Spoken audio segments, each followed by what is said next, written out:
আজ আমরা কথা বলবো পাকিস্তানের নিজের তৈরি করা এক যুদ্ধ নিয়ে। এটা এমনই এক অদ্ভুত সংঘাত যেখানে বলা যায় সাপ নিজেই নিজের লেজ খাচ্ছে, আর এর দাম চুকাতে হচ্ছে অগণিত সাধারণ নিরীহ মানুষকে। চলুন একটা দৃশ্য কল্পনা করা যাক। সময়টা ফেব্রুয়ারি 2026। ইসলামাবাদে একটা সুরক্ষিত ঘরের মধ্যে বসে আছেন পাকিস্তানের সবচাইতে ক্ষমতাশালী জেনারেলরা। তাদের চোখের সামনে জ্বলজ্বল করছে স্যাটেলাইট ফিড, কাবুলের রাস্তা, টিটিপির গোপন ঘাঁটি, তালিবানের অস্ত্রের গোদাম। পুরো ঘরে একটা চাপা উত্তেজনা। আর ঠিক তখনই পাকিস্তানের প্রতিরক্ষামন্ত্রী খাজা আসিফ এমন একটা ঘোষণা করলেন যা হয়তো কেউ ভাবতেও পারেনি। তিনি বললেন, পাকিস্তানের ধৈর্যের বাঁধ ভেঙে গেছে, আর তাই তারা একটা প্রকাশ্য যুদ্ধ ঘোষণা করছে। এখন দেখুন, পাকিস্তানের থেকে এমন ঘোষণা সাধারণত ভারতের বিরুদ্ধে আশা করা হয়, তাই না? কিন্তু না, এবার ঘোষণাটা ছিল আফগানিস্তানের তালিবান সরকারের বিরুদ্ধে। আর জানেন তো, সব যুদ্ধের মতো এটারও আসল দামটা কারা দিচ্ছে? সাধারণ মানুষ। হিসেব বলছে এই সংঘাতে প্রতিদিন গড়ে ১৫ জন নিরীহ মানুষ মারা যাচ্ছেন। ভাবুন একবার, হাসপাতাল, বাড়িঘর, এখন আর কিছুই নিরাপদ নেই। কিন্তু প্রশ্নটা হলো, ব্যাপারটা এই পর্যন্ত গড়ালো কি করে?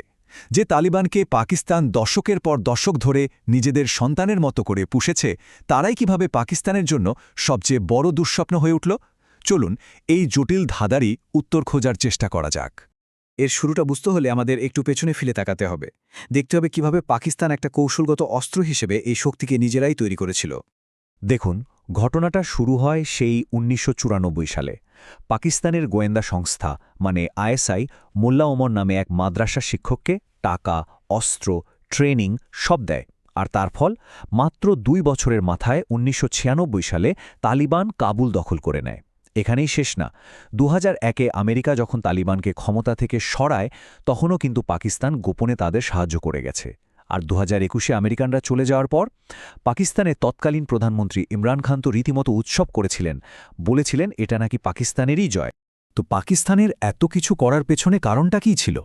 কারণটা হলো একটা পলিসি যার নাম স্ট্র্যাটেজিক ডেপথ বা কৌশলগত গভীরতা। সোজা কথায়, তারা আফগানিস্তানে এমন একটা বন্ধু সরকার চেয়েছিল যেটা তাদের চিরশত্রু ভারতের বিরুদ্ধে একটা বাফার জোন হিসেবে কাজ করবে। কিন্তু পাকিস্তান একটা জায়গায় বিরাট বড় ভুল করে ফেলেছিল। তারা হয়তো ভেবেছিল এই শক্তিকে তারা সবসময় নিজেদের নিয়ন্ত্রণে রাখতে পারবে। কিন্তু ইতিহাস বলে, ধর্মীয় উগ্রপন্থার আগুন নিয়ে খেললে সেই আগুন একদিন না একদিন নিজের ঘরেই লাগে। আর ঠিক সেটাই হলো। জন্ম হল এক নতুন দানবের। এই দানবের নাম তেহরিকে তালিবান পাকিস্তান, সংক্ষেপে টিটিপি।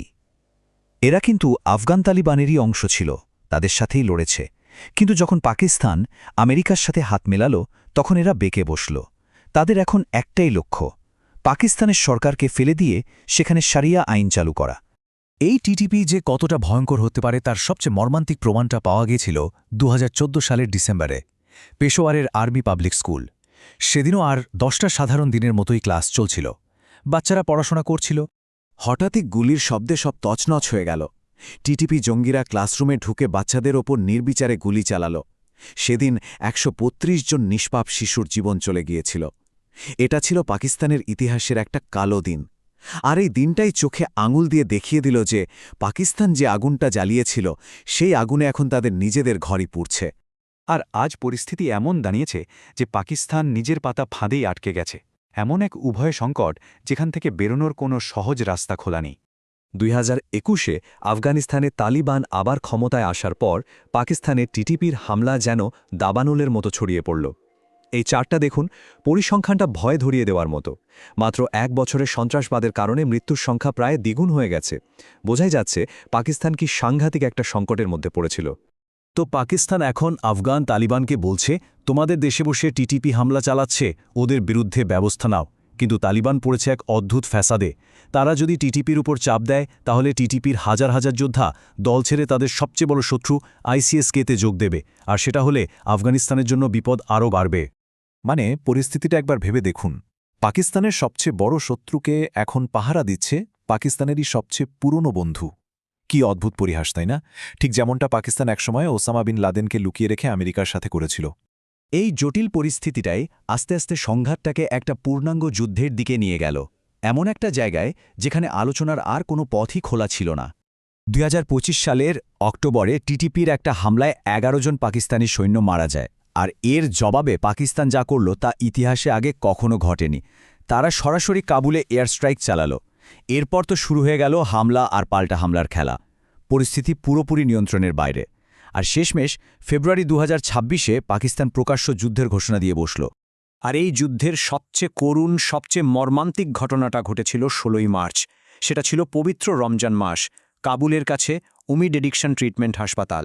সেখানে রোগীরা চিকিৎসা নিচ্ছিল, তাদের পরিবারের লোকজন দেখা করতে আসছিল। ঠিক সেই সময়েই পাকিস্তানের একটা বিমান হামলায় পুরো হাসপাতালটা ধ্বংসস্তূপে পরিণত হল। আফগান সরকারের মতে এই হামলায় শিশু আর রোগীসহ 400রও বেশি নিরীহ মানুষ মারা গিয়েছিল। পাকিস্তান অবশ্য বলেছিল যে তাদের টার্গেট ছিল সন্ত্রাসীদের ঘাঁটি, কিন্তু ধ্বংসস্তূপের ভেতর থেকে হাসপাতালের বেড আর ওষুধের যে ছবিগুলো বেরিয়ে এসেছিল সেগুলো তো অন্য গল্পই বলছিল। আর এই ধ্বংসযজ্ঞের মধ্য দিয়ে পাকিস্তানের সেই বহু পুরনো কৌশলের চূড়ান্ত ব্যর্থতা, চূড়ান্ত পরিহাসটা একদম স্পষ্ট হয়ে গেল। এই যে দেখুন, ব্যাপারটা এক কথায় বুঝতে পারবেন। পরিকল্পনা কি ছিল? তালিবানকে ব্যবহার করে ভারতের বিরুদ্ধে স্ট্র্যাটেজিক ডেপথ তৈরি করা। আর বাস্তবতা কি?